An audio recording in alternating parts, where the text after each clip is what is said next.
70%가 안 됩니다. 볼로냐 시민의 70%가 협동조합이에요. 우리나라는 여기 협동조합 가입하신 분들 들어오세요. 여기는 그래도 깨어있는 울산 시민 아니에요? 협동조합 가입하신 분들 들어오세요.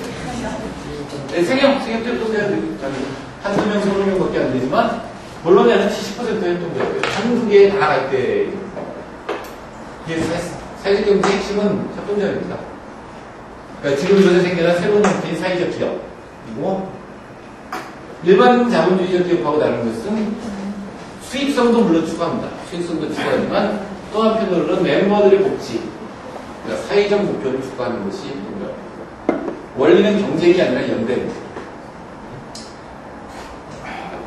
그래서 협동조합 실원칙이라고 하는 게 사실은 신뢰와 협동을 잘 보여주는 원칙들입니다. 이런 거를 전공하고 제가 뭐 사회적 경제에 대한 강의를 많이 합니다. 요새 저는 협동조합 강의를 더 많이 해요. 뭐 이런 콘택트 하고 다녔잖아요. 그다음에 세계금융위기 이런 삭막한 얘기하다가 협동이 살취다 이러니 얼마나 나도 기분이 좋아요. 제 요새 별명이 착한 경제학자예요. 그래서 내가 착하다고 해서 좀 이상하긴 한데 내 스스로도 이상한데 이게 불가능할 것 같아요. 이것도 역시 오랫동안 쌓여야 됩니다. 신뢰와 협동이라고 하는 건 굉장히 오랫동안 쌓여야 됩니다. 신뢰가 쌓이는 걸 사회적 자본이라고 하는 게 유해가 말 중에 하나 사회적 자본이라고 하는데 우리나라는 다이내믹 코리아잖아요. 그래서 저 강연을 제일 많이 부르는 게 협동조합 강연이에요. 그래서 협동조합 붐이 그렇습니다. 우리나라는 유행하고 또 다르잖아요. 협동조합 기본법이 작년에 통과됐죠. 이제 5명만 있으면 어떤 협동조합이라도 만들 수 있습니다. 협동조합 실원칙을 지키고 그거에 맞는 가버넌스를 구성하기만 하면 협동조합은 인정돼요. 또 하나 붐이 불었을 때 다 망할 거예요. 대부분 망합니다. 만들다가 특히 원칙을 지키지 않으면 오래 못 가요. 좀 반짝하다가도 또 하나는 뭐냐면 우리나라에서 전 세계에 존재하지 않았던 대규모 실험이 벌어지고 있습니다. 사회적 경제에 관한 지방자치제 중에 하고 있어요. 어딜까요? 어디에는 지금 사회적 경제 대규모 실험을 하고 있어요? 서울입니다. 서울입니다. 박원순 씨가 하는 게 바로 사회적 경제입니다. 본인이 사회적 경제에 대한 이론은 몰라도 희망제작소 이런 거 하고 전국을 돌아다니면서 뭐 마을 만들기 이런 것들이 전부 사회적 경제에 해당되는 것들입니다. 그리고 너무 굉장히 많은 사례를 봤기 때문에 뭘 해야 되는지도 알아요. 물론 공무원들이 그걸 따를 리가 없습니다. 여기서 하는 말이 착한 불도저도 위험하기 마찬가지다. 서울이 지금 하는 사업 중에 한 70% 망할 것 같아요. 그러나 30% 남긴다는 건 대단한 겁니까? 분명히 굉장히 디테일이 강한 사람이기 때문에 성공 케이스 몇 개를 분명히 만들어낼 거예요. 그러니까 서울 굉장히 크기 때문에 아마 시장 모르는 사이에 이루어지는 일이 무지하게 많아요. 제가 참여정부 들어갔을 때 첫 번째 재직하는 동부가 비서관이 있어요. 동부가 공동체 쪽, 동아시아 공동체 쪽을 담당하고 있었는데 대통령이 우리 국정지표 1번이 동아시아 공동체, 동부가 공동체였어요. 그러니까 이 동부가 공동체에 대해서 관료들이 알 리가 없죠. 그런 생각을 해봤을 리도 없는데 예산을 내놨는데 동부가 공동체의 예산이 30조가 넘어요. 그러니까 다 지들이 하는 사업에 이름만 바꾸면 되는 거예요. 지들 수건 사업을 오히려 되는 거예요. 동부가 공동체 이런 거 해야 된다 이러고 같이. 마찬가지입니다. 지금 박원순 시장이 마을 만들기 이런 거 하잖아요. 그리고 사회적 경제 중간 조직 만들기 이러면 지들이 하던 사업에 다 이름 바꿔놨어요. 그래서 오히려 더 망칠 수도 있습니다. 어쨌든 그러나 디테일이 진짜 강한 사람이 이렇게 보고 있으면 귀신같이 포인트 찾아가지고 바로 해결하는데 뭐 놀라운 능력을 발휘하기 때문에 사회적 경제가 늘어나는 데는 제가 세 가지 전략이 필요하다고 얘기해요. 첫째는 이건 모든 사회적 경제가 다 중소기업도 마찬가지입니다만 네트워크가 만들어져야 됩니다. 이탈리아 속담이 그런 게 있어요. 꽃은 혼자서 피지 못한다. 꽃은 무리로 피어야 된다는 속담이 있는데 그게 네트워크의 속담입니다.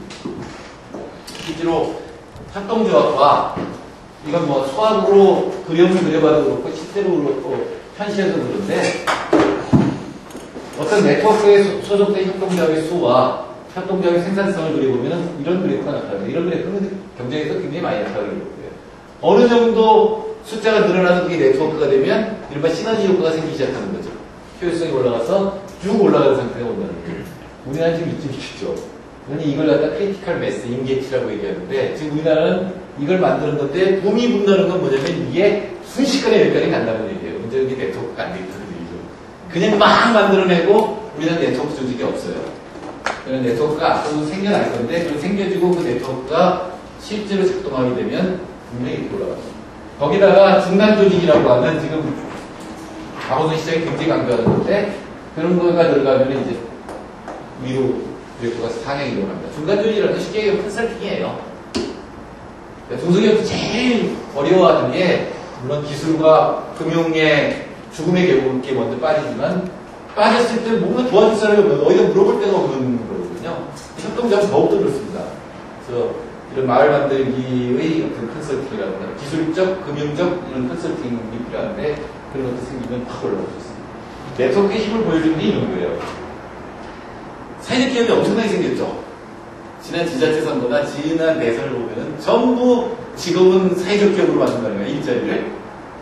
2007년에 만들 때는 막 반대하던 사람들이 이제는 하나하나 전부 사회적 기업으로 일자리 만든다예요. 그래서 우리나라 비정규직이 제조업에서 멈췄어요. 그건 기술적 한계에 도달한 거예요. 이미. 더 비정규직을 늘리면 기술적으로 가능하지 않고 품질이 떨어지는 단계까지 들어가 있는 거예요. 그런데 전체 비정규직이 아직도 늘어나고 있는 것은 공공부문하고 사회복지 부분에서 왕창 늘어났습니다. 비정규직이. 이게 다 사회적 기업이에요. 사회적 기업을 만들었을 때 가령 간병 서비스든 청소 서비스든 만들었을 때 이 사람들한테 가장 먼저 닥치는 건 뭐냐면 수요 확보입니다. 아니 이 애를 어떻게 입고 여기다가 맡겨요. 특히 사회적 서비스는 다 사람을 다루는 사람하고 대면하는 건데 간병을 함부로 맡겼다가 어떻게 될지 모르잖아요. 그러니까 수요를 확보하는 경쟁에 이제 돌입한 거죠. 근데 뭔가 쌓여있는 게 없잖아요. 이런 거 이런 거 없으니까 가격 경쟁으로 들어간 거예요. 임금을 낮추는 거죠. 가뜩이나 낮은 데다가 80만원 정부가 지원해주는 거 하나부터 만들어서 임금 경쟁을 하게 되니까 진짜 저임금 그리고 인격적인 문제까지 발생하는 저임금이 양산되고 있습니다. 지금도 저는 그렇게 생각해요. 생업 사람들 만날 때 그래요. 그걸 꼭 만들어라. 사회적 서비스, 사회적 기업을 생협 밑에 만들어라. 그럼 일단 여태까지 그 생협이 제대로 활동을 해서 조합원이 생협이 하는 일이라면 신뢰한다면 그러면 그 간병 서비스도 믿겠죠. 물론 생협은 협동조합은 살아남으려면 품질, 서비스 품질에 대한 교육 이런 것들이 살아남기 위한 핵심적인 건다. 협동조합 실험적인 교육이 들어있는 이유가 있어요. 엔비디아도 많이 하지만 그러니까 이탈리아에서는 이런 사회적 협동조합이 80년대부터 인생입니다. 복지를 대체해요, 실제로. 근데 거기에 카디아이라는 게 있어요. 이 이탈리아 협동조합은 전부 중앙조직이 쫙 조직되어 있습니다. 레가라고 하는 게 공산당 계열의 협동조합인데 이 레가 밑에는 뭔가 끼가 있어요. 소비자 협동조합, 뭐 건축 협동조합, 건설 주택 협동조합, 사회적 서비스 협동조합, 온갖 협동조합이 있고 이 협동조합이 또 이제 지역별로 쫙 배치되어 있는 거죠. 근데 카디아이는 뭐냐면 사회적 서비스 협동조합입니다. 카디아이 밑에는 온갖 거 다 있습니다. 그러니까 이른바 애 태어나서 돌보는 것부터 노인네 돌보기, 아이 돌보기, 관광, 뭐 온갖 우리가 서비스라고 생각할 수 있는 건 다 들어있어요. 근데 카디아이가 만들어지면 레가 소속 조합원들은 있습니다. 그래서 나 지금 노인 돌봄 필요해 그러면은 카디아이 연락하면 카디아이가 지역 협동조합에 연락해서 바로 서비스를 하는 거죠. 이 신뢰의 힘입니다. 이 네트워크가 신뢰와 연결될 때는 엄청난 힘을 발휘해요. 그러니까 여기 수요 걱정을 안 하는 거예요. 서비스 질만 걱정하면 돼요. 카디아이는 레가 공산당 계열입니다. 지금 공산당 없는 관련해. 카디아이는 그 중에서도 빨갱이 조직이라고 알려지는 거예요. 가장 정파적인 조직인데 카디아의 가장 큰 문제로 지금 지적되는 건 뭐냐면 서비스 질이 너무 높다는데 그래서 가격이 올라갔다. 무지하게 비판받고 요새 값싼 서비스를 만들어내는 게 자기들이 못하라고. 이게 네트워크 힘입니다. 그래서 네트워크라고 하는 게 신뢰하는 네트워크가 늘어나면 늘어날수록 그 다음에 그 힘은 점점점 발휘되겠죠. 일단 수요가 확보되고 신뢰의 폭이 커지는 것이기 때문에. 두 번째로 이 사회적 경제를 늘리는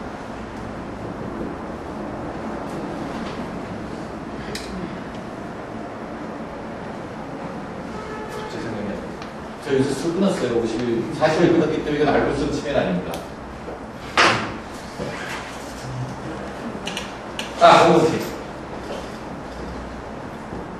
공동체의 여러 사업과 사회적 경제를 긴밀하게 연결해야 합니다. 뭐 어느 사회적 경제나 사회적 경제라고 하는 건 시장 경제보다도 오래된 역사를 갖고 있어요. 우리가 흔히 사회적 경제의 대표적인 걸 협동작업을 얘기하는데 자본주의가 생기면서 공장에서 노동자업을 만들고 임금받아서 생활하는데 이 나쁜 새끼들이 밀가루 대신에 시멘트 섞인 걸 막 파니까 그래서 이제 시작한 거거든요. 공동구매, 여기 소비자 협동조합이 생기. 그러나 사실은 사회적 경제라는 게 서로 상호 부조하는 문제라고 한다면, 공유하고 부조하는 문제라면 이건 인류 역사하고 괴를 같이 합니다. 모든 인류는 식량 공유의 습관을 갖고 있습니다. 당연한 거예요. 어떻게 보면은 내가 토끼를 잡을 확률이 2분의 1이에요. 만일에 하루라도 토끼 반마리라도 못 먹으면 죽는다고 가정해봅시다. 그럼 내가 죽을 확률이 2분의 1이에요. 그냥 잡으면 살고 못 잡으면 죽어요. 근데 식량 공유를 하게 되면 두 사람이 식량 공유를 하기로 약속을 하면 죽을 확률은 4분의 1로 떨어집니다. 둘 다 못 잡으면 때만 죽는 거죠. 둘 중에 하나만 잡아도 되고 둘 다 잡아도 되죠. 4분의 1로 떨어집니다. 3명이 하고 8분의 1로 떨어져요. 죽을 확률이. 실제로 인류가 생존하는 것 중에 하나는 협동이 인류를 생존하게 하는 거고, 그리고 협동이라는 건 원래 사람의 본성이에요. 오히려 어쩌면은 지난 30년간 신뢰와 협동이라고 하는 인간의 본성을 실제로 없애버린 거죠. 경쟁 속에 다 밀어넣고 신뢰하면 바보를 만드는 사회가 된 거죠. 실제로 그렇습니다. 저는 운동을 제대로 한 사람도 아닙니다만 그래도 뭐 끄적끄적하면 살았는데 제가 제일 충격받았던 말 중에 하나가 그랬어요. 진짜 운동권이었어요. 난 맨날 하는 얘기고, 전 대학교 때 돌 던지는 사람이 있어요. 심상정 유심을 뒤에서 이렇게 맨날 구경하는 애들 있잖아요. 구경하는 것처럼 하면서 모든 걸 다 조직하는 애들. 근데 그런 애들 중에 하나가 어느 날 내가 이제 대학원 나오고 또 이 근처에 돌을 다니고 있는데, 너 아직도 그러고 사냐 그러는 거예요. 엄청난 충격적인 말이에요. 이게 바보 취급하는 거죠. 옛날에 운동한다는 거는 저 사람들한테 미안해하는 게 있었어요. 이 사람들이 희생해서 우리가 도움을 받는 게 있다, 미안하다 이런 게 있었는데 어느 순간이 되면서 저 바보들 취급하는 거예요. 착하면 바보예요. 실제로 제수의 딜레마, 제수의 딜레마 게임에서는 착한 놈은 나가는 거예요. 자기를 지켜야 되는 거죠. 그러면 점점 이기적이 됩니다. 경쟁을 강조하는 사회에서는 실제로 그렇게 만들어, 실제로 인간은 이기적이지 않습니다. 이기적인 것 같아요? 인간은 이기적일까요? 아닐까요? 이거 좀 벗어나는데. 제가 여러분이 이기적이지 않다는 걸 간단하게 증명할 수 있어요. 적어도 경제학이 얘기하는 호모 이코노미쿠스는 아니에요. 인간은 원래 아니에요. 근데 그렇게 사회를 만들려면 그렇게 행동하지 않으면 안 돼. 두 분씩 짝져보십시오. 두 분씩. 그냥 두 분씩 짝져보세요. 네, 이렇게 그냥 짝져보세요.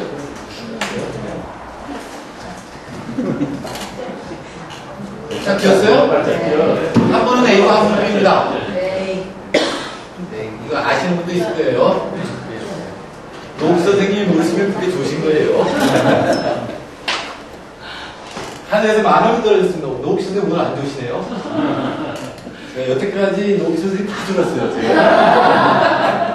그것도 참 신기한 거예요. 제가 강연을 꽤 잘하는 편이거든요. 근데도 좋으시는 건 굉장히 신기한 거예요. A는 뭐를 하냐면 하늘에 떨어진 게 자기가 노동에서 번 돈 아닙니다. B한테 얼마를 주겠다고 제안을 합니다. 하늘에 떨어진 돈이니까 나눠 가져야겠다는 생각을 했나 보죠. B의 역할은 예스가 뭡니다. 그러니까 A가 3,000원을 제시했는데 B가 예스하면 7,300원 끝납니다. 근데 B가 노하면 제로거든요. 하늘로 올라가면 돼요. 알겠죠? 하십시오. 1분도 안 걸려요. 토론하지 마시고 빨리 제안하시고 예스 노하고 끝내십시오. 하시죠. 제가 제일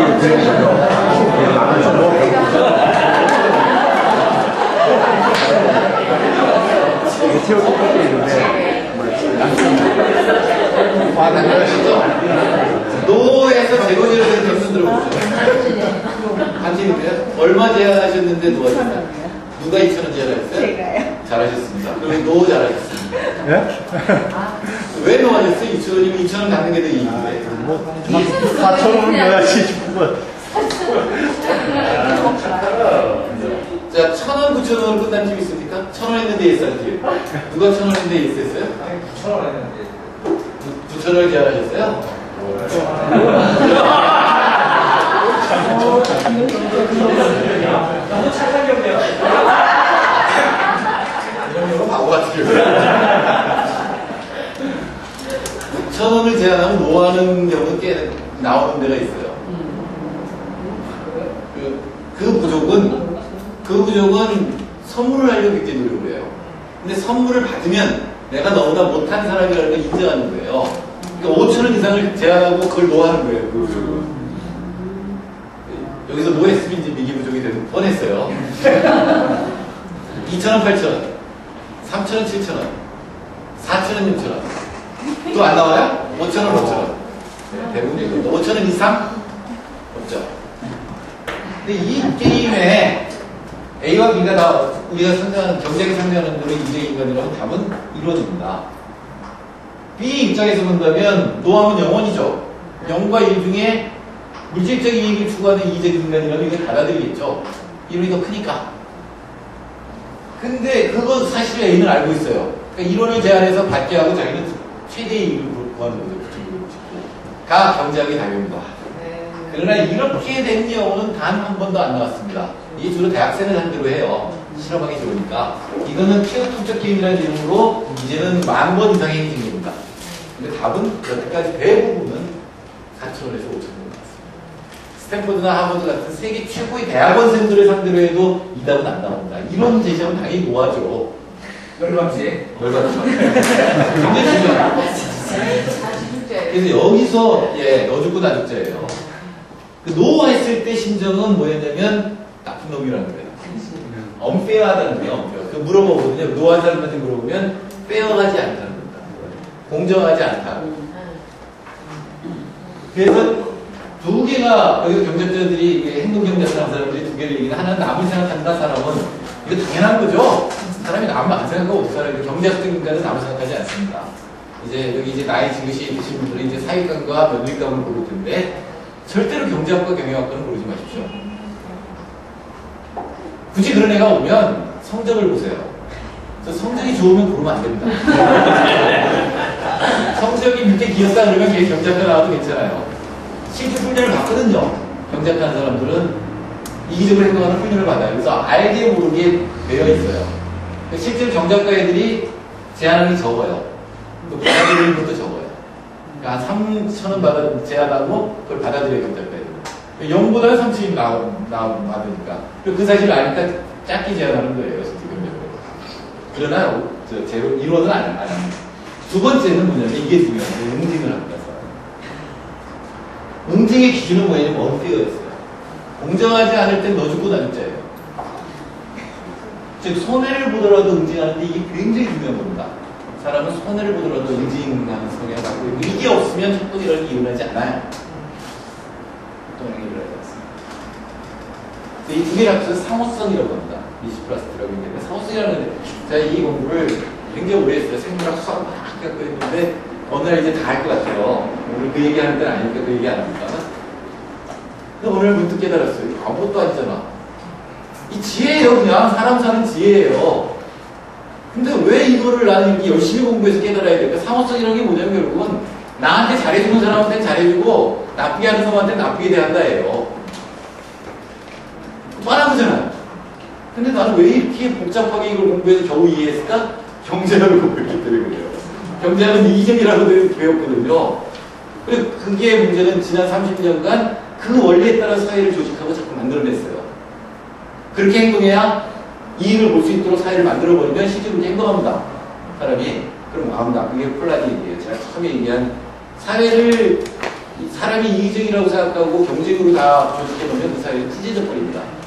이게 폴란이 얘기의 핵심이죠. 실제로 사람한테 분명히 이기적인 면이 있죠. 자기 목적의 이익을 추구하는 게 있어요. 그러나 사회 전체를 그렇게 만들어 놓은 게 신자유주의입니다. 그렇게 조직하려고 했던 게. 시장의 원리만큼이 다 효율적으로 된다라고 하는 상당한 믿음인 거죠. 사람은 안 그러는데. 두 번째로는 사람은 공평한 걸 원한다고 생각해서 전체적으로 똑같이 만들려고 했던 사회가 있었어요. 국가사회주의입니다. 그것도 요즘 문제입니다. 사람한테는 연대의 정신도 있고, 그러니까 상호성이 입각한 연대도 있고, 재분배를 해서 좀 평등했으면 좋겠다는 마음도 있고, 그리고 경쟁하는 마음도 있어요. 이런 것들이 어떻게 조화를 이루도록 만드냐는 문제인데, 그 중에 하나가 사회적 경제라고 하는 거죠. 사람은 원래 인지도 않고, 서로 더불어 살고 싶은 마음도 얼마든지 있습니다. 연대에서 따뜻한 느낌을 받는 게 훨씬 사람의 만족도를 높여줄 수 있죠. 그러니까 공동체 속에서 그 사회적 경제가 결합이 될 때, 그게 오래 갈 수가 있고 동시에 살아남을 가능성이 높습니다. 사회적 기업 법이 잘못한 게 뭐냐면, 그러니까 옛날부터 우리나라에 그런 운동들이 있었어요. 옛날에 우리 전통도 있지만 실제로 공동체 운동이라는 게 있었죠. 보건복지하고 연결되어 있던 게 있었고, 실업 극복 국민운동이라는 게 있었고, 여러 개 그런 운동들이 있었어요. 그래서 겨우겨우 유지하고 있었는데 사회적 기업법이 떡 생겼어요. 돈 준대더라. 그러니까 그 법에 맞춰서 그 기업을 운영하던 방식을 바꿔버립니다. 공동체에서 뿌리 뽑힌 데도 있었어요. 그러다가 지원이 떨어지면 이게 살아남을 힘이 없어요. 그러니까 법 자체가 잘못되어 있었어요. 그때는 사회적 기업을 만들게 하고 돈을 지원해서 시장 경제에 살아남게 한다는 게 목표였거든요. 근데 시장 경제에 살아남는 게 아닙니다. 사회적 경제는 사회적 경제 생태계에서 살아남고 공동체 내에서 살아남아야 돼요. 그래서 아마 원숭이 시장이 지금도 그걸 잘하는 데가 몇 군데 있어요. 그 군단위로 보면 완주군, 진안 뭐 이런 데 몇 군데. 그리고 원주는 원래 강한데인데 지금 시장은 뭐 그런 생각 없는 사람이고, 근데 서울시가 지금 대규모로 하잖아요.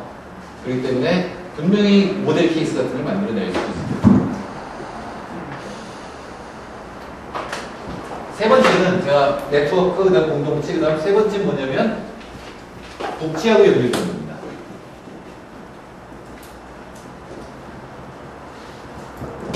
복지는 우리 당연히 국가가 세금 걷어서 하는 걸로 돼 있죠. 그런데 이제 유럽의 경우에는 법정복지국가 만들다가 재정위기가 오잖아요. 그래서 복지를 민영화했습니다. 이제 신자유주의 시대 민영화를 했는데 사회적 경제가 발전한 지역에서는 그거를 협동조합에 맡깁니다. 그러니까 복지를 국가가 하던 복지를 협동조합에 맡겨요. 사회적 서비스한테 맡기고, 노인간병 국가복지가 있었으면 그거를 카디아에 있는 노인간병 서비스한테 맡기는 거죠. 예산은 줄어들고, 그러니까 비용은 줄어들고 만족도는 높아집니다. 왜냐하면 사회적 서비스라고 하는 거는 친밀 노동이에요. 그러니까 사람이 마주되고 서로 대화가 되고 교환하고 뭐 이런 건데, 아무래도 국가가 한다는 건 관료적으로 옮기기 쉽겠죠. 그렇게 해서 평가를 하니까. 그러나 공동체와 같이 연결되어 있는 협동조합이라는 거는 그 제일 잘 알아요. 그 동네 누가 어떤 문제를 안고 있는지 제일 잘 알아요. 동네에서. 이게 협동조합 내하고 연결되니까 복지를 사회적 경제가 할 때도 효과적일 수도 있습니다. 우리나라 지금 사회적 경제라는 게 제대로 갖춰지지 않았으니까 함부로 하면 안 되지만, 그러나 처음부터 복지를 설계할 때 그렇게 설계할 수도 있겠죠. 국가와 사회적 경제를 연결해서 만들 수도 있습니다. 예를 들어 우리나라 복지 중에 제일 잘 되어 있는 복지는 뭘까요? 현재 복지 중에 의료보험, 예, 그리고 건강보험입니다. 건강문제는 국가가 보험료를 걷어서 지금 우리 대부분 민간병원이 실제로 실행합니다. 그걸 이제 물론 심평원 같은 데 구제를 하죠. 다 이게 구제를 하는데, 근데 우리나라 건강보험제도 여러 가지 문제가 지금 포괄수까지 한다는 게 또 의사협회 난리 났죠. 얘들은 이명박보다 더 오른쪽인 애들이래요. 그 의사협회의장. 제가 옛날에 시사자키 할 때 그때 의학분업이 이슈였어요. 그때 의학협회장이 신상진이었어요. 한 나라로 기하는 거. 그래서 무지하게 싸웠는데 그래도 의대 회장이었다 그러더라고요. 운동권이었고요. 근데 이번에 아니라 진짜 극우래요. 이번 그 의사협회는. 포괄수까지 하면 사람이 많이 죽습니다. 뭐 이렇게 막 광고를 하죠. 포괄수까지가 뭐냐면 하나하나 숟갈을 먹이는 게 아니라 감기라고 하는 진단이 내려지면 그거에 대한 표준적인 처방이 있을 거 아니에요? 그거에 대해서 전체의 진료비 상한선을 만드는 거죠. 그러니까 여러 번 오라고 안 그러는 거죠. 지금 개별의 행습까지니까 한 번 오고 두 번 오라고 그러면 더 많이 돈을 벌 수 있잖아요. 그게 아니라 전체적으로 이렇게 포괄적으로 전체 상한선을 해서 의료비를 낮추는 거예요. 어쨌든 그래서 건강보험이 제일 나았는데 문제는 여러 개가 있습니다. 그 중에 하나가 뭐냐면 1차 의료기관은 아무것도 아닌 거예요. 마을 병원, 마을 의원은 그냥 진단서 받는 거예요. 그래서 다 서울대병원으로 가는 거죠. 좀 다르잖아요. 대학병원으로 가는 거죠, 다. 그러니까 여기가 지금 사실상 역할을 못하는 거죠. 그러니까 마을 병원도 거의 망하기 직전이니까, 마을 의원들. 그래서 어떻게 먹고 살아가냐면 성형 같은 거 하죠. 비만 치료. 근데 만일에 의료생활이 이걸 담당한다면 이거 진짜 주치의제도 같은 역할을 할 수 있습니다. 그러니까 우리나라에서 가장 잘 되는 데 중에 하나가 안성의료생활이에요. 안성에 한 2만 명이 조합을 합니다. 조그만 병원에서 그렇게 많은 조합을 한다는 게 대단한 거죠. 그래서 그때 제가 가서 물어봤어요. 국가에서 얼마를 보조하면 진짜 그러니까 영국의 주치의제도 같이 움직일 수 있냐. 주치의라는 건 굉장히 중요한 겁니다. 보통 집안에서 뭐라 그래요? 집안에 2명은 있어야 된다고 그래요. 2가지 직업은 있어야 된다고 해도 뭐하고 뭡니까? 변호사하고 의사죠. 이게 전문적인 게 필요하고 믿을 수가 없어요, 이게. 근데 이제 가족 중에 있으면 좋겠다는 건데, 주치의 제도는 의사가 내가 어디 안 좋으면 전화해서 물어볼 수 있는 거예요, 그냥. 그러니까 영국에 제가 2년 살 때 주치의 제도가 저를 감동시킨 거는 그냥 동네 암을 지정하면 돼요. 그다음 동네 주치의인데, 5살짜리 이하가 있으면 2주에 한 번씩 간호사가 옵니다. 와서 이렇게 진단해보고 뭐 같이 나쁜 점 없는지 살펴보고 노인한테는 그렇게 해요. 뭐 그런 건데 그 주치의 제도가 의료생협은 그런 주치의 제도의 역할을 지금 하고 있어요. 근데 1인당 1년에 10,000원 주면 10집 더 할 수 있다는 거죠. 1인은 10,000원이 진짜 껌값입니다. 1년에 10,000원. 2만 명이라고 2억 아니에요. 진짜 껌값이죠. 그럼 실제로 내가 주치의 갖고 있는 그거는 의료비를 획기적으로 줄일 수 있어요. 주치의가 있고 의료생협이 있다는 건 예방을 한다는 겁니다. 병에 걸린 다음에 심각한 다음에 큰 대학병원 가는 게 아니라 병이 커지기 전에 예방을 할 수 있다는 거예요. 두 번째 뭐냐면 저희 아버지도 지금 87살이 되시니까 온갖 병을 다 앓고 계세요. 그래서 병원에 자주 가는데 또 서울대병원만 거기 붙여서 한번 그냥 안성에 있는 제일 큰 병원에 갔다가 중환자실이라고 다리 부러진 것 같고 중환자를 만들어 버리더라고요. 그래서 근데 가끔 가다가 보통은 한 5, 6만 원이면 다 끝나요, 약까지. 근데 가끔 가다 100만 원이 넘어갈 때가 있어요. 뭐 했을까요? 뭐 했는데 100만 원이 넘어갔어요? 예, 찍은 거예요. 뭘 찍은 거예요? 검사한 거예요. 근데 지금 보험이 대상이 아니에요. 그러니까 우리나라 병원들이 세계에서 제일 고가의 장비를 많이 갖추고 있습니다. 근데 왜 그럴 수밖에 없어요? 원래는 1차, 2차, 3차로 이렇게 가게 돼 있죠. 근데 1차가 주치의 제도가 되면은, 그냥 내가 배가 어디가 아프다 그러면은 원인이 될 수 있는 병은 20가지가 있을 수 있어요. 가려움증은 수천 가지입니다. 그런데 처음 환자가 오면 그거 다 알아봐야 되겠죠. 어느 게 인지 아닌지 다 검사해봐야 돼요. 근데 주치의가 있으면 그 중에 적어도 10가지는 확실히 아니라는 걸 알죠. 그 사람을 계속 관찰했기 때문에. 그게 그래서 1차, 2차, 3차로 가야 되는데 우리는 못 믿으니까 바로 3차로 가니까 잘 됐다. 다 검사하자. 검사하는 게 당연한 거죠. 고가의 장비로 있잖아요. 요새는 이거 못한대요. 의사들이. 청진기 대고 청진기 가지고 병을 진작하는 걸 못한대요. 다 기계배우이기 때문에 이건 의사가 한 일입니다. 그러면 진료비가 왕창 늘어날 수가 없겠죠. 그거 줄어드는 예방하고 진료비가 줄어드는 역할을 끝에 사회경제가 담당하면 훨씬 더 건강보험 시스템이 더 효율적이면서도 더 따뜻한 그런 제도가 될 수 있죠. 이건 상상입니다. 얼마든지 만들어낼 수 있어요. 국가의 공공 부문하고 사회적 서비스가 연결되는 것은 얼마든지 만들 수 있어요. 하나만 더 예를 들면 최문순 지사를 만나려고 했는데 이 사람이 뭐 하느라고 바쁜지 다 이런 거예요. 우리 참 무지하게 타죠. 근데 내가 보기에 제가 한명팀 때문에 전국을 돌아다녔잖아요. 지방도군, 북도군 다 고속도로예요. 앞뒤에 차 하나도 없어요. 평일에 다니면. 근데 막힐 때는 딱 2번밖에 없습니다. 명절 때하고 휴가철, 여름 휴가철. 근데 그것 때문에 도로 또 넘는다는 거 아니에요? 지금 영동고속도로 또 넘는다는 거 아니에요? 미친 놈이시죠. 근데 왜 기차를 안 타요? 기차 타고 편하게 가는데. 여러분 왜 기차 안 탑니까? 굳이 차를 몰고 다녀요? 짐 때문에. 우리 짐을 줄여야 되는데 하여튼 차 있다고 짐 막 실어요. 그죠? 그리고 내려서 또 문제잖아요. 근데 이러면 어떨까요? 서울에서 강릉까지 기차가 있어요. 예약을 하겠죠. 하는 순간 서울에 시가 운영하든 아니면 뭐 택시든 해서 시간 맞춰서 와서 갖다 실어서 기차에 실어줘요. 그럼 나는 몸만 가는 거예요. 택시 타고 탄 거예요, 그냥. 여기에 도착할 때 여기 렌트카가 기다리고 있다가 차 실어주고 키 줘요. 그럼 훨씬 낫죠. 운전 안 해도 되고 돈도 덜 들고. 그 다음에 여기서부터 마찬가지잖아요.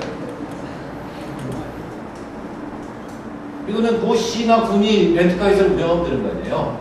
특별히 렌트카를 만들 필요도 없어요. 고위공무원들 차는 것만 해도 돼요. 그거 갖고 부족하다? 그럼 평소 자기가 깨끗하게 쓰면은 그 기간만 렌트카로 쓸 수도 있을 거예요. 그럼 돈도 덜 들고, 환경에도 좋고, 예? 좋은 생각이시라고. 예. 근데 그런 거 얼마든지 만들 수 있습니다. 얼마든지 만들 수 있어요. 그런 뜻입니다. 그러게요. 청와대까지 가면. 자, 지난 토요일 날에 갑사에 갔는데, 그거는 우리나라 영세 상인들. 그때 우리 유통상인연합회 회장이 굉장히 말 잘합니다. 임태현 씨라고. 한맵티 때 수련하면 막 작사를 내요, 김종국. 저 작사를 못 냅니다. 이 싸우다가 비슷비슷해요. 친구가. 근데 임태현은 작사를 내요. 그 사람이 우라리를 갔는데, 어렵죠, 정서. 또 저는 마찬가지로 중도상의 네트워크를 만들어서, 그러니까 세계 뭐 SSM이든 아니면 이마트 같은 게 못 들어가는 데가 몇 군데 있어요. 이 에밀리아 로마네도 못 들어가요. 이거는 동네마다 다 협동조합이 있어요. 꾸비탈리아가 있어요. 우리 구멍가게는 상당히 크고 안 다루는 게 없습니다. 그게 다 네트워크돼 있어요. 그러니까 아무도 못 들어가요. 실제로 그 품질에 대한 신뢰가 있거든요. 그리고 가격도 보통 가격이 농산물 가격과는 굉장히 심하게 움직이잖아요. 근데 여기는 이렇게 움직여요. 농산물 가격이 부드럽게 움직여요. 이때는 농민이 돈을 벌 수 있는 거잖아요. 근데 그러면 소비자가 손해를 보잖아요. 농민이나 소비자나 같은 조합 소속이에요. 레가 소속이에요. 그러니까 농민이 덜 받아야겠죠. 가격이 떨어졌을 때는 농민들이 어렵죠. 그때 소비자가 많이 받아줘요. 그걸 그냥 조합을 내서 결정하면 되는 거예요. 이렇게 움직이니까 딴 게 들어갈 수가 없어요. 품질도 물론 들어요. 거기도 네트워크를 만들면 됩니다. 그러니까 협동조합의 형태를 하든 중소상인도 사실 구멍가게 품질에 대해서 아주 단골이지 않은 경우에는 좀 그렇잖아요. 뭐 이렇게 큰 데 가면 훨씬 품질이 나을 거라고 일단 상상하잖아요. 깨끗한 것 같고. 근데 그런 정도의 의심을 불식시킬 정도 네트워크를 하면 되는 거예요. 중소상인들이 가장 어려운 건 아마 공급을 택하고 그 다음에 물류 비용일 거예요. 근데 공급이야 뭐 택하는 거야 자기들이 네트워크를 만들면 그다음부터 제일 좋은 데를 택할 수 있겠죠. 그럼 물류는 어떻게 하느냐? 국가기관이 우리나라 최고의 물류기관을 갖고 있습니다. 어딜까요? 이게 우체국이에요. 네트워크를 만들고 우체국하고 계약해주면 될 것 같아요. 우체국이 없는 데가 없어요. 제일 잘해요, 배달은. 이것도 공공부문하고 사회적 기업, 사회적 경제 부분이 서로 손을 잡고 만듭니다. 공공부문을 그냥 공공서비스만 제공하는 게 아니라 이런 다른 어떤 것과 연결시킬 때 훨씬 서비스도 좋아지고 친밀감도 높아지고 그 공공부문의 이익도 더 늘어나요. 수익도 늘어나고 우리들의 삶의 질을 높일 수 있는 방법도 얼마든지 찾아낼 수 있습니다. 그래서 이런 세 가지가 되면은 재벌에 의존하지 않고도 또 수출에만 의존하지 않고도 우리 얼마든지 경제를 발전시킬 수 있습니다.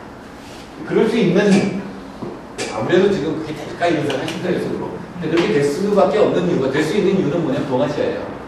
동아시아라는 데가 유일하게 세계에서 상당한 성장률을 유지할 겁니다. 그리고 동아시아 내수를 늘릴 수가 있어요. 그러니까 한국만 내수를 늘리는 게 아니라 우리가 아시아 수출이 제일 많다 그랬죠. 근데 아시아의 빈부격차가 크기 때문에 수출을 못하는 부분도 분명히 있습니다. 그러니까 우리가 내수를 늘린다고 해서 우리가 수출에는 지원 안 할 거예요, 분명히. 거의 지원하는 정책 아니에요. 그러다 수출 확 줄지도 않을 건데, 그러나 수출을 보완해 줄 수 있는 부분이 있는데, 그게 뭐냐면, 아시아가 소득이 높아져요. 굉장히 빨리 높아지죠, 중국이. 그럼 그게 자동적으로 보완해 주는 것도 있지만, 아시아에 돈이 많아요. 아까 외환보유가 5조 달러 있다 그랬죠? 우리나라 1년 GDP가 2조 달러예요.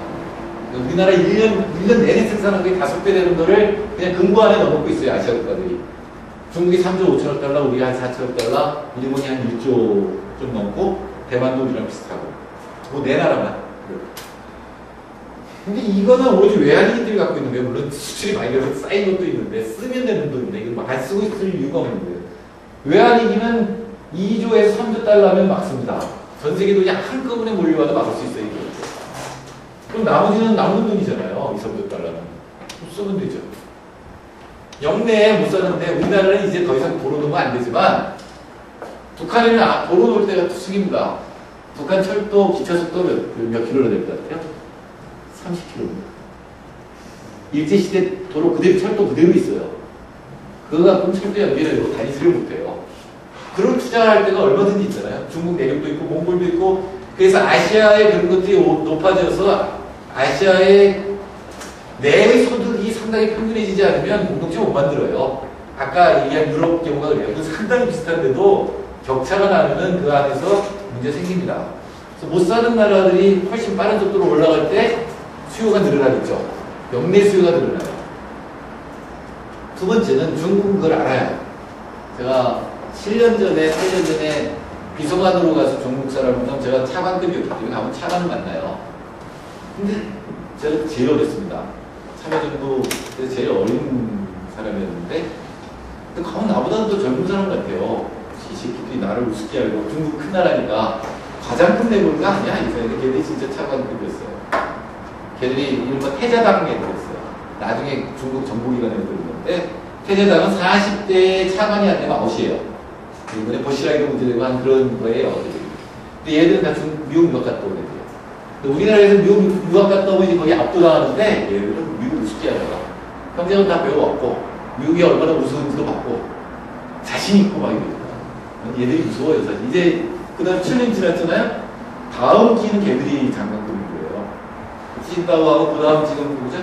시진핑하고 그 다음 때는 얘들인 거예요. 정말 패권 할 만한 애들이에요. 근데 얘들은 알고 힘이 있으니까 임금 올리는 게 지금 목표예요. 그러니까 중국 내 임금이 올라가요. 굉장히 빠른 속도로 올라가요. 30% 올린다는데 지금. 그럼 우리는 그거에 반만 올려야 돼요. 우리가 어떻게 15% 올려요? 올려도 중국과의 경쟁력 격차는 유지된다는 거죠. 임금 때문에 그 격차가 줄이지는 않는다는 거예요. 만약 환율도 굉장히 빠른 속도로 지금 절상되고 있어요. 우리는 그 속도로 올라가면 돼요. 즉 중국하고 연계해서 대외적으로 우리만 하면 어려운 것들이 있거든요. 그러나 토빈스에도 중국하고 같이 동아시아까지 같이 하면 돼요. 연계해서 가기 때문에 지금 이런 내수를 늘리는 것이 중요해요. 그게 안 되면 이렇게 시장에서의 양가를 줄이는 게 안 되면 복지만으로는 한계가 있습니다. 복지를 늘리는 것도 저항이 무지하게 심할 거예요. 저항이 심해서 심한 걸 뚫고 복지를 줬는데 사람들 불만은 여전하다. 이런 굉장히 불만이 생기거든요. 자신의 시장에서부터 양파를 막고 그리고 복지를 늘리면 훨씬 살만한 거를 보겠죠. 노키 선생님이 있어서가 아니라 다른 무엇보다 지금 해야 되는 건 교육이에요.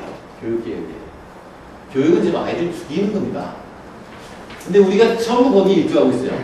경쟁을 시키잖아요. 애들을 경쟁시키고 경쟁을 부추기고 애들이 힘들죠. 돈은 많이 들죠. 질서의 딜레마입니다. 질서의 딜레마예요. 안 할 수 없어 시키는데 결과는 최악이에요. 이거 다 안 하면 되는 거예요. 그냥 뭐하러 사교육 경쟁을 하고 세상에 70만 등의 등수를 매기는 나라는 없습니다. 세상에. 등수를 어떻게 매겨요? 우리나라보다 이른바 수월성, 시험 봐서 더 잘하는 데가 우리가 15살 이럴 때는 굉장히 우리 애들이 잘해요. 무지하게 외우고 쓰는데 다른 우리나라 애들이 어렸을 때 외국 가면 다 천재예요. 특히 수학. 다른 나라 애들은 누구 다 못 외워요. 외울 필요가 없으니까. 근데 우리 다 외잖아요. 누구다니면 무슨 단까지 외워요? 99단을 외워요. 두 자릿수도 막 외워요. 12단 뭐 이런 거 하죠? 미쳤어요. 핀란드가 수월성도 뛰어나요. 근데 그게 평등교육이에요. 등수 없습니다. 근데 제가 재작년에 갔을 때 핀란드 교육에 지금 40년 동안 오래 하고 있는데 앞에 20년을 담당했던 아호라고 하는 국가교육총장 출신을 만났는데 저 교육 얘기를 좀 하다가 이분이 물어봐요. 등수 얘기가 나오는데 너는 등수 어떻게 매기냐는 거야. 얘는 그림을 잘 그려요. 얘는 달리기 잘해, 얘는 수학을 잘해. 등수 어떻게 매기니? 못 매기지 어떻게 매겨 다른 건데. 근데 우리 매기죠. 수학에는 곱하기 90하고 달리기는 곱하기 0하고 무쇠는 곱하기 5에서 숫자 하나를 만들어냅니다. 그렇잖아요? 가중치가 있잖아요. 그래서 그 숫자에 따라서 애들 등수를 매기는 거 아니에요? 그럼 당연히 애들은 어떤 거예요? 가중치 높은 것만 하잖아요. 엄마들 맨날 시키는 게 국산사들 이런 거잖아요. 영어, 수학 이런 거 아니에요? 가중치가 높아서 그런 거예요, 그냥. 뿐만 아니라 사회에서도 직업상 격차가 너무 커요. 그럼 애들 등수 없으면 공부 안 할 것 같죠? 등수 없으면 뭐 공부할까, 애들이? 공부한다면, 노는 게 좋아요. 놀면 창의성이 발전하니까. 그래서 이제 노는 게 지쳐서 공부한다면 애들은 무슨 공부할까요? 자기가 좋아하는 거 합니다. 그게 핀란드 애들이 수월성 이른바 우리나라 애들한테 유리한 찍기예요. 그런데 핀란드 애들이 더 잘해요. 그것도 노는데도. 그건 지가 좋아하는 거기 때문에 그렇습니다. 이건 사회도 마찬가지입니다. 만약에 임금이 평등하다고 생각해보세요. 거의 비슷하다고 생각해도 말로만 직업에 귀천이 없다고 그러면 귀천이 엄청 많죠. 우리나라가. 없다고 해보세요. 거의. 그리고 사회적 존경도 비슷하다고 생각해보세요. 사회적으로 정말로 존중하는 바가. 그럼 여러분은 어떤 직업 선택하시겠어요? 시주하는. 예. 그게 효율성이 궁금해요. 평등이 다양성을 갖고 다양성이 효율성을 낳습니다. 평등은 신뢰를 갖고 신뢰는 협동을 낳아서 경제적 효율성도 올립니다. 저는 우리가 막연하게 평등은 주입식 일제 똑같은 아닙니다. 시험이 그걸 만드는 거지. 등수를 매기는 게 일제고사를 보는 게 획일적 교육을 만들고 암기식 교육을 만드는 거지 절대로 평등을 가야죠. 등수 없애버려요. 평등이 뭐예요? 평등 아니에요. 등수가 없답니다. 평등이 등수가 없는 거 아니에요. 사람 사이에 등수 안 매기는 거잖아요. 우리는 사회에서 등수 매기지만 안에서 애들 등수 매기잖아요. 등수가 없으면 자기가 좋아하는 거 하겠죠. 그게 그거죠. 그게 자기 능력을 발휘하는 길인 거 같죠. 등수가 없으면 이거 하다가 이 심심하면 딴 것도 하겠죠. 다양하게 하겠죠. 그런 사회를 충분히 만들 수 있고 그렇게 해야 실제로 경제 성과도 늘어나는 거죠. 신뢰가 있고 평등한 나라가 성과도 늘었습니다. 그게 유럽, 북유럽 국가들이 됐습니다. 이건 단순한 복지는 아니에요. 제가 보기에는 훨씬 더 평등하게 그렇게 만들 수 있고 만들어야 합니다. 진보당 민주당 정신 차리게 하려면 진보당이 제대로 힘을 발휘해야 되는데 10%의 득표율을 갖고 있어야 돼요. 15 이 정도 돼야 민주당의 정책을 견제도 할 수 있고 좀 더 진보 쪽으로 옮기게 하고 그래서 정권을 바꿨을 때 실제로 효과가 있는데 지금 스스로 무너져 버리고 있는 것부터 해결해야 돼요. 사실 길게 보고 넓게 보면 아무것도 아니거든요. 지금 사태라고 하는 게 너무 좁은 데 갇혀가지고 죽을 것 같이 싸우잖아요. 요만 아니고 망하듯이. 근데 실제 크게 보면은 지금 이제 열리고 아이들도 살릴 수 있는 기회가 드디어 닥쳐오고 있는데 아무것도 아닌 것 같고 싸우는데 이 미친 듯이 싸워요. 밖에서 보는 사람이 다 웃잖아요. 이제는 처음엔 분노했다 지금 비웃잖아요. 미친놈들이라고 비웃잖아요. 그거 빨리 벗어나야 됩니다. 언제 진보가 이렇게 됐을까요? 진보는 훨씬 더 멀리 보고 장기적으로 보는 거 아니에요? 근데 왜 이렇게 근시안이 있을까? 이거는 같이 얘기를 해야 됩니다. 그래서 빨리 벗어나야 되겠죠. 저도 정책 공부하기 싫어요. 정당 공부하기 싫어요. 제도 바꾸는 거 재미도 있더라고요. 감사합니다.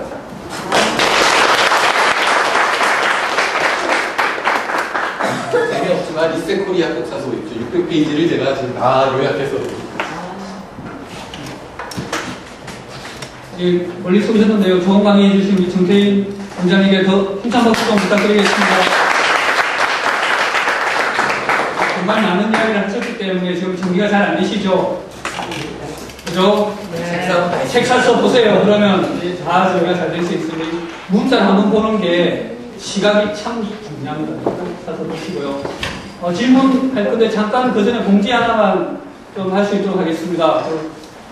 저희 이 강의 시리즈가 대안 체제를 마련하는 부분에 대해서 시민들의 생각과 그런 것들 같이 고민을 함께 공유하는 시기에 이 강좌를 하면서 첫 강좌에 시작해서 매월 강좌를 할 건데요. 마침 오늘 이제 대안의 핵심은 신뢰와 협동과 연대 뭐 이런 것들인 것 같습니다. 참 좋은 단어인데요. 이 단어들은 실천할 때 힘을 많이 받는 것 같습니다. 그래서 저희가 올해 이제 강좌를 쭉 하기 위해서 지속 가능성을 가지기 위해서는 좀 그렇습니다만 수강료를 받고 있습니다. 많은 이상을 해서 마음 가시는 만큼 주시면 될 것 같고요. 꼭 어려우시면 뭐 그 정도까지 안 하셔도 될 것 같아요. 이해받지 않고 지금 잊을 것 같은 거예요. 아, 예. 나중에 플러스가 있으니까. 내부 조금 안 돼요. 마음에 안 들면 안 되는 거예요. 아, 예. 다 선생님 강의의 지혜를 알려있다는 이런 말 하면 또 뭐라 할까요. 어쨌든 함께 많이 해서 다음 강좌도 자연스럽게 해줄 수 있도록 했으면 좋겠습니다. 그래서 오늘 강좌 관련해서 질문 있으시면 자연스럽게 할 수 있도록 하겠습니다. 마이크. 아니, 마이크. 아니, 저희 좋은 기획을 해주셔서 정말 감사드리고요. 이제 처음에 경제를 했는데 처음에 총론부터 했다고 그러면 이 기획 중학교까지 했다고 그러면 전체적으로 어떤 걸 생각하고 이런 문제를 했는지부터 생각을 하고 총론부터 풀어봤으면 나머지 분야들을 전체적으로 조망하면서 전체가 이루어질 거라고 생각합니다. 선생님께서 강의 중에 막 강조를 많이 하셨는데 사회적 자본을 만드는 데고 사회적 신뢰가 중요하다 이런 말씀을 하셨는데 사회적 신뢰를 확보하는 데는 일단 기본적으로 대화가 필요할 것 같아요. 대화가 소통이라는 게 필요할 것 같은데 소통에도 전제 조건이 있어요. 소통이 되려고 그러면 말이 통해야 된다고 생각하는데 우리 한국 사회는 말이 안 통한다고 우파나 좌파든 상관없이 서로 간에 말이 안 통한다고 생각하거든요. 말이 통하려고 그러면 R라고 얘기하면 A라고 얘기하면 A라고 알아듣고 B라고 얘기하면 B로 알아들어야 되는데 서로 생각이 너무 다르다는 거거든요. 다른 건 그 이유가 우리가 인문학적인 어떤 지식이랄까 그런 그 공부가 너무 부족하지 않나. 그래서 그 10년대에서도 이런 강좌도 좋지만 더 기본적인 우리 말하기, 듣기, 쓰기 서로 얘기할 수 있는 서로 저도 대화 말하는 게 부족한데 쉽게 말하고 듣고 하는 훈련을 할 수 있는 그런 기본적인 그런 프로그램들을 많이 만들어 놓는 게 더 중요하지 않을까 하는 생각을 했습니다. 몇 가지 10년대 정진 선생님이세요? 제가 궁금한 거는 저번에 그 사회적 경제 뭐 얘기를 하기 전에 이제 계속 뭐 어떤 성장 얘기를 하실 때 강점이 있었던 게 뭐냐면 그 토빈세 조립에서 뭐 세수 2조 달러 이렇게 했을 때 제 녹색 당원인데 녹색 당원이 딱 느끼기에는 그래서 뭐 제 생각이 들었거든요.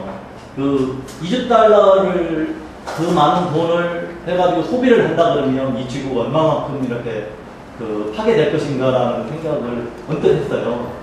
이조건? 예. 그러니까 그런 생각이 했거든요.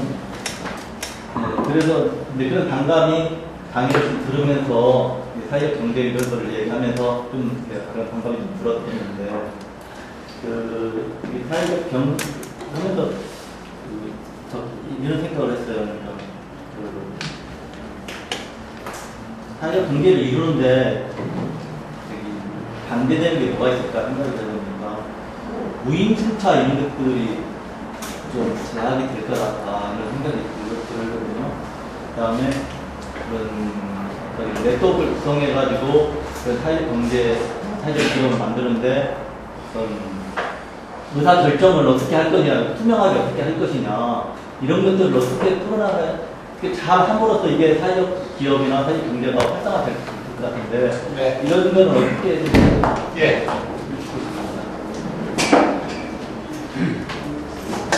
네, 김정철 선생님은 굉장히 친합니다. 윤열 선생님이 얘기하셨잖아요.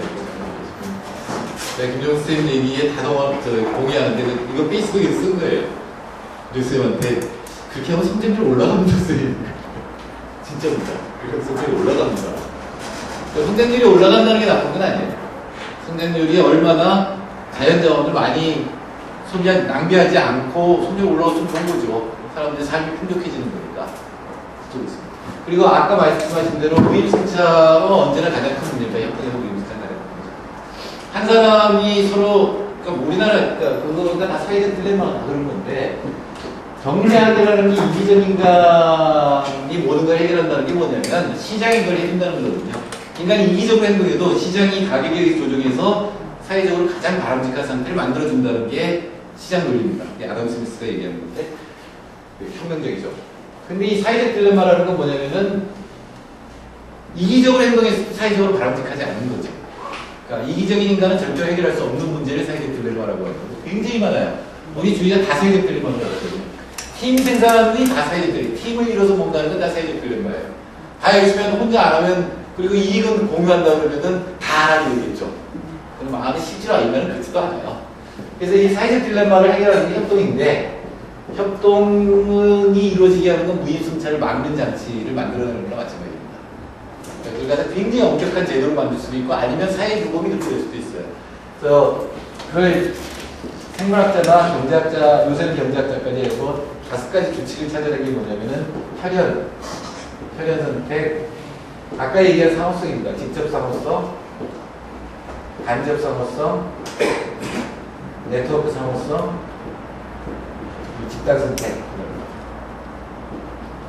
생물학에 혈연 선택은 뭐 당연히 애들하고 부모 사이예요. 피가 가까우면 가까울수록 협동한다. 이거 극단적인 얘기가 뭐냐면은 두 사람이 협동하는 것처럼 보인다는 건 뭐냐면 우리 둘이 공유하는 유전자가 있어요. 그래서 내가 협동한다는 건 이 사람, 김승석 교수 안에 있는 나의 유전자를 살리기 위한 행동이다. 라는 게 이기적 유전자라고 하는 도킨스입니다. 직접 상호성이란 뭐냐면 반복이에요. 근데 반복에서는 무임시체를 어떻게 막느냐? 단물 같은 거예요. 계속 반복하는데 사기를 한번 치죠. 그러면 끊어버릴 거 아니에요. 그게 응징입니다. 그래서 그게 무임승차에 대한 응징. 아까 얘기한 것처럼 응징이 굉장히 중요합니다. 응징이 없으면 응징이 없다. 그럼 당연히 사기치려고 하겠죠. 피서지에서는 바가지를 많이 씌워요. 다시는 안 만나는 겁니다. 한 번 만나는 게. 근데 계속 만나는 데에서는 한 번 사기치고 그다음에 다시는 안 오겠죠. 다시 안 오는 게 응징이에요. 그러니까 협동을 합니다. 계속 신뢰 있는 행동을 하고 이기적 행동을 하지 않게 하는 게 두 번, 이게 첫 번째 반복하는 시스템을 만들어라는 거예요. 간접 상호성은 뭐냐면 사람의 타입을 알게 되는 거예요.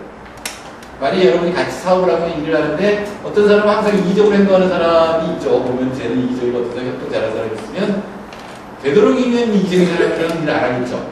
그러니까 여기서 보는 게 뭐냐면 이건 거래를 끊는 거죠. 거래를 끊는 거고 여기서 간접 상호성에서의 응징 모델이 너무 왕답니다. 같이 안 놀아버리는 거예요. 그럼 혼자 사업을 할 수가 없으니까 그 사람도 어쩔 수 없이 협동을 하는 모습을 보이고 협동하지 않으면 안 된다. 네트워크 상업은 집단은 끼리끼리 모인다는 겁니다. 그러니까 착한 사람들은 언제나 강하고 소멸할 수밖에 없는데 자기들끼리 모이면 훨씬 더 효과가 좋습니다. 그러니까 개인적으로 만나면 이기적인 인간이 언제나 이겨요. 죄수의 딜레마라는 게 그러는데 근데 협동하는 사람이 많이 모여 있는 데는 이 사람들끼리 협동하기 때문에 더 성과가 좋아요.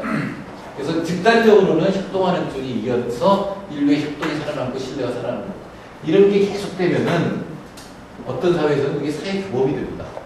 어떤 사회에서는 남을 돕는 게 바보로 취급당하지만 어떤 사회에서는 남을 돕고 협동하는 건 당연한 거고 이기적으로 행동하는 건 굉장히 나쁜 사회가 돼요. 내면화가 되는 거죠. 사회 규범이 내면화되고 이렇게 되면 일반적인 신뢰가 생겨납니다. 타인에 대한 신뢰가 생겨나고 이 신뢰가 쌓인 거를 사회적 자본이라고 얘기합니다. 그러니까 정책을 하는 사람 입장에서는 동경하기 없이 이런 것들이 이게 원리예요. 말하자면 규칙인데 이런 것들을 어떻게 엮어서 그런 것들이 쌓여가게 만드느냐 그리고 그런 제도를 만드는 거죠. 근데 제도를 너무 강히 만들면 안 돼요.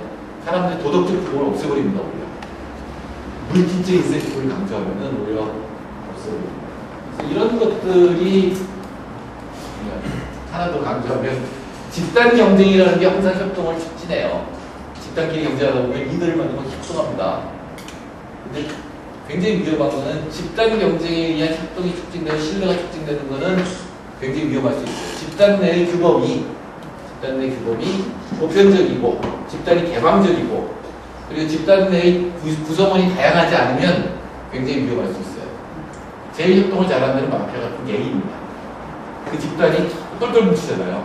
굉장히 위험할 수 있습니다. 그래서 집단을 개방하고 구성원을 다양하게 하고 자기가 갖고 있는 어떤 규범 가치가 보편적인지 아닌지가 언제나 평가받아야지 건전한 협동, 따뜻한 사회라는 게 가는 게 중요하고 그래서 이런 것들이 요새 많이 연구됩니다. 행동경제학 또는 진화심리학, 진화생물학 최근에 나온 책으로는 최근은 아니죠. 2003년에 출판이 나왔으니까 최정규 교수의 이타적 인간에 투자한 그런 내용을 다루고 있고 최근에 나온 거는 저는 기울여서 글을 안 쓰는데 이렇게 강연한 거를 풀어서 책에 나온 게 있어요. 착한 것이 살아남는 경제의 숨겨진 법칙이라는 얇은 책이 있습니다. 그래서 제가 착한 경제학자를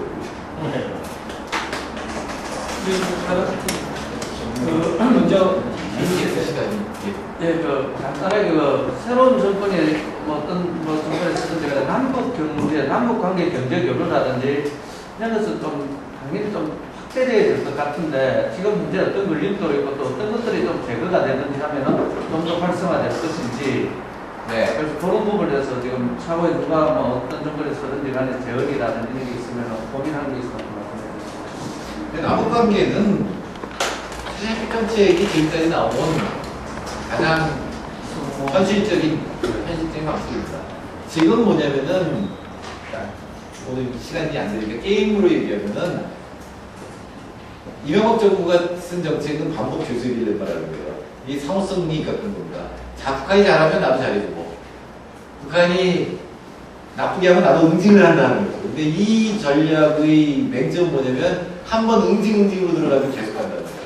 근데 북한은 지금 남북관계를 치킨 게임으로 생각해요. 치킨 게임이 이런 겁니다. 양쪽에서 차를 많이 달려요. 그래서 크는 사람이 지는 거예요. 쓰면 바보가 되는 거예요. 치킨이 되는 거예요. 그러니까 이거 미친놈이 이기는 게임이에요. 치킨 게임은. 그러니까 미친놈으로 보여야 돼요. 전략이. 그게 역경적 포격입니다. 그러니까 일단 협동에서 얻는 이익이 거의 없어졌잖아요. 얻을 게 없잖아요. 그러니까 포격을 해버린 거죠. 근데 여기에 대해서 포격을 하면 우리가 이기겠죠. 싸움하면. 근데 서울은 진짜 작살나겠죠. 여기도 위험하죠. 원자로를 향해서 스커드 미사일이 날아올 테니까. 그러니까 여기 바보가 돼버린 거예요. 그러니까 햇빛 정책이라는 건 뭐냐면 이른바 사슴사냥 게임인데 사회적 딜레마를 해결하는 방법은 그 사슴사냥 게임을 바꾸는 겁니다. 협동하는 게 더 큰 이익이 되도록 만들고 그런 걸 통해서 신뢰를 쌓는 거죠. 그러니까 지금은 다시 신뢰를 쌓는 서로에게 협동하는 게 훨씬 더 이익이라고 하는 것들을 보여주고 그런 실천을 해나가는 걸 다시 해야 되죠. 지금 뭐 워낙 지금 불신과 이렇게 많이 쌓여있기 때문에 그 정부는 안 바꿀 얘기를 안 되는 문제예요. 또 하나는 뭐냐면 아까 얘기한 거죠. 동아시아에서 협동이 된다라고 하는 거는 동아시아에 남아도는 돈 가지고 북한에 투자를 할 수 있는 거죠. 북한의 인프라라든가 이런 것들을 개선할 수 있는 거죠. 그러니까 제일 큰 문제는 사실 에너지 문제고 산에 나무가 없는 거예요. 그러니까 너 에너지가 없으니까 산에 나무를 다 잘라버려가지고 홍수 피해 이런 것들이 굉장히 큰 거예요. 가뭄, 홍수 이런 게 굉장히 커진 거예요. 그거부터 해결하는데 남한이 직접 하는 거에는 굉장히 부담 느끼거든요. 근데 그게 동아시아 공동의 돈으로 한다 그러면은 그건 부담 없는 거죠. 그리고 그렇게 해서 북한이 훨씬 더 그런 면에서의 발전이 촉진될 때 조금 각각 하여튼 격차가 존재하는 거는 신뢰도 사실 어려워져요. 그러니까 얼마든지 할 수 있는 것들이 충분히 있습니다. 선생님 지금 얘기하실 때 동아시아 얘기하셨는데 동아시아 공동체 문제랑 현재 한중일 그 FTA 추진 그런 일중 간의 어떤 호환, 교환 이런 것들의 흐름 이런 것들을 어떻게 이해해야 될지 지금 다시 시작했죠. 한일 FTA도 이제 시작하려고 하고 한중 FTA하고 한중일 FTA도 하죠. 말이 안 돼요. 세계를 어떻게 따로 하지? 다 이거 일치시켜야 되는데 근데 지금은 그거예요. 미국하고 FTA를 맺으니까 중국이 우리하고 맺어야 되고요. 근데 우리 외교관들은 별로 하고 싶어 하지 않아요. 아시아로 하고 싶어 하지 않아요, 별로. 그래도 하긴 할 거예요. 그것도 업적이라고 생각하면 하긴 할 겁니다. 근데 FTA라고 하는 거는 나라마다 달라서 이게 자유무역이 아니거든요. 특혜무역이거든요. 특혜 받는 것끼리 또 차이가 나기 때문에 이게 계속 문제를 일으킬 수 있어요. 한중 FTA는 그렇게 심각하진 않을 거예요. 하더라도, 빨리 한다고 하더라도. 왜냐면 한국은 서비스 시장 개방을 요구할 때 우리 이왕 버린 다 개방해버렸기 때문에 중국 너도 개방이 이럴 거고 중국은 절대로 안 받을 겁니다. 그러면 한국은 아마 농업 쪽을 많이 뺄 거예요. 대신에. 그리고 제조업은 서로 제조업도 핵심 부품은 중국이 아직은 개방할 수가 없으니까 굉장히 낮은 수준의 FTA가 될 수는 있어요. 그래서 지금 문제는 뭐냐면은 우리나라가 유럽, 미국, EU, 미국, 중국하고 같이만 한꺼번에 맺는 최초의 국가입니다. 우리나라가 많이 커서 이제 미들급 챔피언 정도 돼요. 세계 경제에서. 근데 헤비급 챔피언하고 전부 지금 게임하는 거죠. 왼주먹으로. 근데 이제 간대기가 보니까 3명, 1명이 한꺼번에 올라오는 거예요. 그 타격이 굉장히 크기 때문에 할 필요는 없죠. 그리고 만일에 동아시아 이렇게 할 수 있어요. 한중일 FTA라는 이름으로 완전히 미국식 FTA가 아니라 서로에게 도움이 되는 부분을 골라서 협정을 맺는 교류, 뭐 사회문화도 들어가고 교류협력협정 중심의 트레이드 어그리먼트는 분명히 아닌데 교류협정을 맺고 그게 커지고 우리 효과가 있다 그러면 나머지 FTA를 수정해 나갈 수 있는 근거가 될 수도 있습니다. 그거는 난 중국도 할 수 있을 것 같아요. 근데 난 왜 한국이 아시아에서도 그걸 해는 되는 어떤 역할을 할 수밖에 없다고 생각하냐면 중국은 아예 시민사회가 없는 나라죠. 시민사회가 없죠. 일본은 시민사회가 있고 굉장히 강한데 이게 공동체 수준을 단일히 갖고 있어요. 중앙정치가 없는 나라라고 그랬어요. 한국이 유일하게 지금 다이내믹 코리아 시민사회가 불박을 해요. 떴다가 죽었다 떴다 죽었다. 그래서 그런 상상력을 발휘하고 시민사회, 그러니까 유럽이 소셜 챕터라고 하는 사회 헌장을 만들었듯이 그런 걸 만들고 주도할 수 있는 데가 한국이에요. 제가 보기엔 정권 바뀌어서 정책 기조 자체를 척도하는 쪽으로 바꾸고 시민사회가 그런 것들을 해나갈 때 아시아 공동체라는 것도 같이 있습니다. 그럴 때 어느 정도 되면 FTA는 없애도 됩니다. 사실은 빨리 되진 않겠지만 WTO 체제 자체가 문제예요. 그 위에 더 FTA가 얹혀져서 더 심각한데 WTO 규범도 바뀌게 될 거예요. 이렇게 해서는 세계의 격차가 줄어들 수가 없어요. 지금은 격차를 늘리는 방향으로 되어 있는 규범이거든요. WTO 규범 자체가. 그걸 줄이는 쪽으로 바뀌게 될 겁니다. 아무리 못 세계는 망할지도 몰라요. 이산화탄소 기후변화에 대처하는 건 완전히 모든 국가가 이기적으로 행동하기 때문에 진짜로 망하는데 그게 공유자원의 비율, 공유지의 비율인데 진짜로 망하는 쪽으로 가고 있는 게 사실입니다. 예, 일단 네, 제가 KTX를 예, 선생님 차를 10시 50분 차를 예매를 해놨거든요. 그래서 한 분만 딱 갖고 정리하도록 하겠습니다. 참으신 묻겠다고 하죠. 아, 예, 옆에서. 네. 선생님 최근에 페이북을 보니까 최근에 막 태도남마 장하준이요? 김상정이 있는데 우리가 모양이어서 양쪽에 글을 읽으면서도 설명, 오히려 말려 들어가는 측면이 있어요. 그래서 오히려 쉽게 알기 쉽게 대중의 주장을 정리하면서 선생님이 갖고 계신 문제의식을 요약을 정리해 주시면 좋겠다. 예, 아까 정말 재벌 규제를 써주라고 설명하나요? 우리나라 재벌 시스템은 하층 시스템이죠. 재벌의 대주주가 있어요. 사주가 있죠. 얘들이 이제 문제죠. 얘들과 소액주주의 관계를 보는 게 김상주 교수입니다.